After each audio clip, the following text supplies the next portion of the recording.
Phùng Thiệu Phong từng nói rằng anh kết hôn với Triệu Lệ Dĩnh vì muốn cô ấy trở thành nguồn thu nhập ổn định, gần đây đã được lan truyền trở lại trên mạng. Bạn đã bao giờ nghĩ rằng một cuộc ly hôn tốt đẹp không nhất thiết phải là một màn kịch lố bịch với những lời la hét và xé xác nhau chưa? Hai người họ đã thể hiện một con đường khác, phân biệt, xác định và hướng tới đỉnh cao riêng của mình. Trước hết, việc ông Phùng Thiệu Phong tìm đến Triệu Lệ Dĩnh hoàn toàn không có gì bí ẩn cả.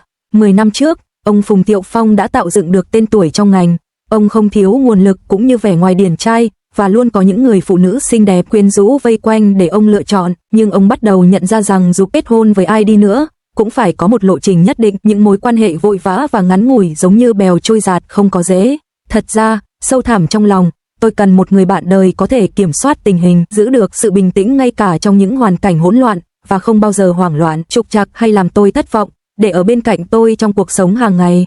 Nói thẳng ra, vấn đề nằm ở chỗ tìm được người bạn cần nhất khi ở một mình sau những ngày tháng phô trương trước công chúng. Bạn gái cũ Nini chắc chắn là một vật trang trí cao cấp nhất trong vòng tay của một người đàn ông, rạng rỡ và lấp lánh, nhưng vẫn sở hữu vẻ đẹp tinh tế và sự xa cách cô ấy phù hợp với các bữa tiệc và thảm đỏ. Thật không may, cuộc sống không phải lúc nào cũng chỉ toàn là đi thảm đỏ, dự tiệc, nhận giải thưởng, nhâm nhi rượu vang, khiêu vũ và thư giãn thoải mái. Thay vào đó, chúng ta phải đối mặt với những thử thách hàng ngày và những trở ngại bất ngờ. Chúng ta cần phải biết thái rau, nấu nướng, chỉ huy và nhanh chóng vận dụng đôi tay để xử lý vô số những việc lặt vặt tạo nên cuộc sống thương nhật. Triệu Lệ Dĩnh quả thực sở hữu kiểu tàn nhẫn, kiên quyết và dứt khoát đó. Phùng Thiệu Phong đã mô tả những cảnh tượng cụ thể trong một số trường hợp khi anh ấy đi đi lại, sắp mất kiểm soát vì suy sụp tinh thần hoặc áp lực công việc. Anh ấy sẽ đẩy cửa bước vào và vợ anh ấy sẽ không đưa cho anh ấy nước mắt hay lời phàn nàn, mà thay vào đó là một ly nước và bình tĩnh nhắc nhở anh ấy. Bạn có thể đến gặp bọn trẻ và để chúng chơi với bạn một lúc. Chúng sẽ không hỏi han hay làm phiền bạn, và bạn sẽ không cảm thấy lo lắng hay hoảng sợ. Phùng Thiệu Phong khẳng định vợ ông chưa bao giờ diễn những cảnh tình cảm sướt mướt với ông, cũng chưa bao giờ lau nước mắt hay đưa khăn tay cho ông. Ông cho rằng những hành động đó chưa từng được ghi nhận trong bất kỳ hồ sơ nào về mối quan hệ của họ, và không có dấu vết nào được lưu giữ, lưu trữ hay sử dụng để tham khảo. Ông cũng tuyên bố rằng không có sự đầu tư tình cảm quá mức nào và không có hồ sơ an ninh nào được lưu giữ để xác nhận sự thật. Cô ấy sở hữu một cách tiếp cận sắc bén, rõ ràng, logic và quyết đoán hơn để giải quyết dứt điểm những rắc rối và vấn đề khó khăn phát sinh trong chuỗi các giai đoạn đòi hỏi thảo luận, đưa ra quyết định và tìm giải pháp.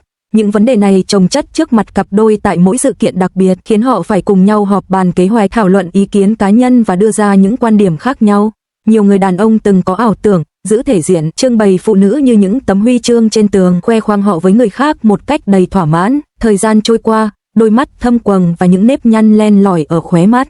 Ngày đêm, tôi khao khát được về nhà, đẩy cánh cửa mở ra và chợt nhận ra rằng cuộc sống không cần huy chương để khoe khoang. Cho dù người ta có cần phải về nhà vào ban đêm và lẩm bẩm một mình, hy vọng rằng một bàn tay nào đó sẽ lặng lẽ chìa ra từ góc khuất và kéo mình trở lại từ bờ vực thẳm xuống mặt đất bằng phẳng, thì đó mới là hy vọng duy nhất cho một cuộc sống bình yên và ổn định. Theo thời gian, khi bạn bước vào giai đoạn chuyển tiếp từ tuổi 30 sang tuổi 40, bạn sẽ nhận ra rằng bản chất của cuộc sống là tìm được người khiến bạn an tâm, nhìn thấu vẻ bề ngoài để thấy được tâm hồn, bình tĩnh nắm bắt thế giới và hiểu được những nguyên tắc cốt lõi. Điều đó vô cùng đơn giản, không hề phức tạp chút nào. Triệu Lệ Dĩnh chính là kiểu nhân vật có thể mang lại cho anh ấy cảm giác an toàn sâu sắc như vậy. Nhìn lại cuộc hôn nhân này, sự chia ly của họ không phải do thiếu tình yêu, phản bội, lừa dối, nói dối, cố gắng duy trì mối quan hệ, phá hoại hay gây ra sự đổ vỡ của nó. Lý do thực sự không phải vì họ không yêu nhau, phản bội nhau, lừa dối nhau hay nói dối để duy trì mối quan hệ, hoặc gây ra sự tan vỡ của nó. Tóm lại, điều Triệu Lệ Dĩnh muốn là một người bạn đồng hành sát cánh cùng cô vượt qua khó khăn. Những nhu cầu sâu kín, tinh tế và nhạy cảm của Phùng Thiệu Phong giống như một chiếc bình chứa cảm xúc, tràn đầy rồi được giải phóng định kỳ, tạo nên một ngọn tháp, một bến cảng, một nơi để anh neo đậu và bảo vệ bản thân. Có vô số ví dụ về hai người có thái độ và cách tiếp cận sự nghiệp hoàn toàn khác nhau, tạo nên một sự tương phản rõ rệt. Chỉ hơn 30 ngày sau khi sinh con, Triệu Lệ Dĩnh lập tức trở lại làm việc. Thân hình bận rộn của cô liên tục di chuyển giữa các đoàn làm phim khác nhau. Trong 6 tháng, cô hầu như không về nhà thăm con trai hay chồng, ngay cả việc trò chuyện với họ cũng dường như là một điều xa xỉ. Cô thậm chí còn quên cả lịch hẹn đo cân nặng định kỳ. Cô ấy thực sự coi diễn xuất là một nghề nghiệp, là nguồn thu nhập chính, là cách để tồn tại, là hơi thở, mở rộng tầm nhìn và hoài bão, lập ra những kế hoạch lớn. vươn tới đỉnh cao, chinh phục và vượt qua những giới hạn và ràng buộc hiện có, giải phóng bản thân khỏi những xiềng xích và trói buộc. Các điểm then chốt cần được theo dõi sát sao, các mốc quan trọng cần được thiết lập và các chuẩn mực định hướng cần được xác định rõ ràng. Trong một buổi ghi hình chương trình, Phùng Thiệu Phong đã thẳng thắn bày tỏ rằng anh ấy mệt mỏi vì trường quay và cảm thấy áp lực rất lớn, thậm chí, vào ban đêm, anh ấy còn về nhà trốn vào một góc phòng để khóc thầm, mong nhận được sự an ủi dịu dàng từ vợ. Anh ấy hy vọng những vết sẹo và nếp nhăn trong lòng sẽ tan biến và anh ấy có thể tiến về phía trước một cách vững chắc, điều chỉnh lại hướng đi và xây dựng một mái ấm tinh thần rõ ràng và vững chắc. Cuối cùng, bên cung cấp sự hỗ trợ về mặt tinh thần sẽ suy yếu, trong khi bên được dựa vào lại nhấn mạnh rằng họ phải kiên quyết và vững vàng tiến về phía trước mà không ngoảnh lại hay cân nhắc đến những yêu cầu của bên trước. Những yêu cầu này đang mở rộng, phát triển, tiếp tục và duy trì tại chỗ, chờ đợi cơ hội thích hợp. Lý do chính thức cho việc ly hôn được nêu rõ ràng trong 4 từ: sống xa nhau nhiều hơn sống chung, tóm gọn tất cả các điểm chính, ý nghĩa rõ ràng và không mơ hồ, không có bất kỳ sự che đậy hay ngụy biện nào. Quyền nuôi con cuối cùng đã được gia đình họ Phùng Thiệu Phong quyết định và đạt được sự đồng thuận. Triệu Lệ Dĩnh không quá khăng khăng tranh giành quyền nuôi con. Thỏa thuận đã được điều chỉnh rõ ràng, tập trung vào lợi ích chung và giải pháp tối ưu. Đề xuất đã được xem xét và xác nhận thông qua các thủ tục thảo luận và các phương án thực hiện đã được sắp xếp hợp lý.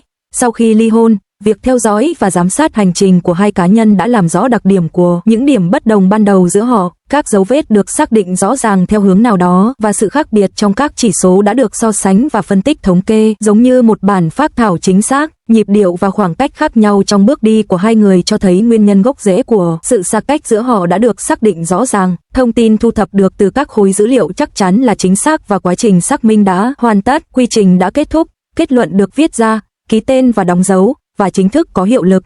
Tất cả các vấn đề tiếp theo đã được xử lý và giai đoạn này được tuyên bố kết thúc.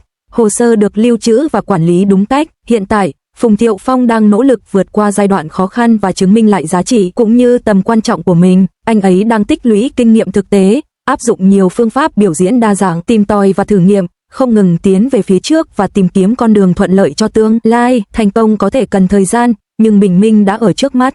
Anh ấy đang hạ thấp kỳ vọng, từng bước vững chắc tìm tòi và thử nhiều phương pháp khác nhau để tìm kiếm những đột phá. Con đường phía trước quanh co, uốn lượn và đòi hỏi nhiều lần thử nghiệm để mở rộng tầm nhìn, vượt qua giới hạn và phát huy tiềm năng của mình. Anh ấy cũng đang tham gia vào việc kiểm chứng các giải pháp khả thi, làm việc nhóm và cùng nhau hướng đến kết quả. Ông đã trải qua một quá trình thấu hiểu từ vinh quang phù phiếm đến sự bình an nội tâm thực chất, nhận ra rằng bản chất của hạnh phúc nằm ở sự thoải mái và ổn định nội tâm, không dễ dàng vượt qua ranh giới của các quy tắc và lấp đầy nội dung thực chất bằng sự vận hành ổn định và bền vững lâu dài. Việc thiết lập một cấu trúc cơ bản hỗ trợ khung cuộc sống, giúp nó đứng vững trước gió mưa, chống chọi với sự biến đổi của thời gian, sự ăn mòn và oxy hóa, và việc thiết lập một cơ chế phòng ngừa làm nổi bật tầm quan trọng của nó, đại diện cho một nút thắt quan trọng và bước ngoặt. Ví dụ của Triệu Lệ Dĩnh càng chứng minh cách phụ nữ hiện đại, thông qua việc hình thành nhận thức rõ ràng hơn về bản thân trong hôn nhân, dần dần thoát khỏi sự phụ thuộc và đạt được sự độc lập cá nhân hoàn toàn, một cảm giác tồn tại hữu hình và sự khẳng định nhận thức không bị cản trở. Cách tiếp cận mẫu mực này đóng vai trò là chuẩn mực và có ý nghĩa quan trọng, cung cấp hướng dẫn rõ ràng, con đường thuận lợi và những bài học quý giá để noi theo. Nó cũng có giá trị nghiên cứu và tham khảo sâu rộng và tác động lâu dài đến sự phát triển trong tương lai.